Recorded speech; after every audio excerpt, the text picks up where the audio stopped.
Bonjour à tous et bienvenue sur Europe 1. Ce matin jusqu'à 9h30 sur CNews jusqu'à 10h30. Lire le rapport de la Cour des comptes au sujet de Mayotte illustre combien la parole publique a peu ou pas de valeur. L'État a déployé 2 plans d'action pour Mayotte ces dernières années. Mayotte 2025 fut annoncé en 2015. Aucune mesure ne visait la sécurité et l'immigration. Son suivi a duré 1 an.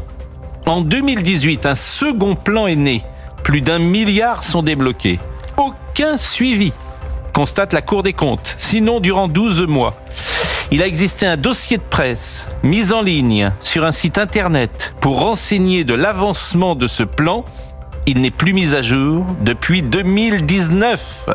La Cour des comptes a demandé des documents à la préfecture. Rien n'existe à ce jour pour éclairer la stratégie de développement de Mayotte. Je le redis, ce sont les conclusions de la Cour des comptes. En 60 ans, l'archipel a vu sa population multipliée par 12, avec une immigration clandestine élevée. La délinquance atteint un niveau record. La sécurité est la première préoccupation des habitants. La moitié de la population ne parle pas français et vit dans un bidonville.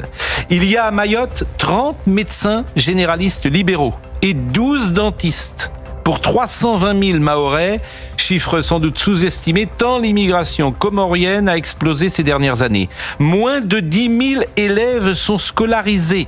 Plus de 60% des enfants ne vont jamais à l'école. Mayotte est une catastrophe nationale, une honte aussi pour la France.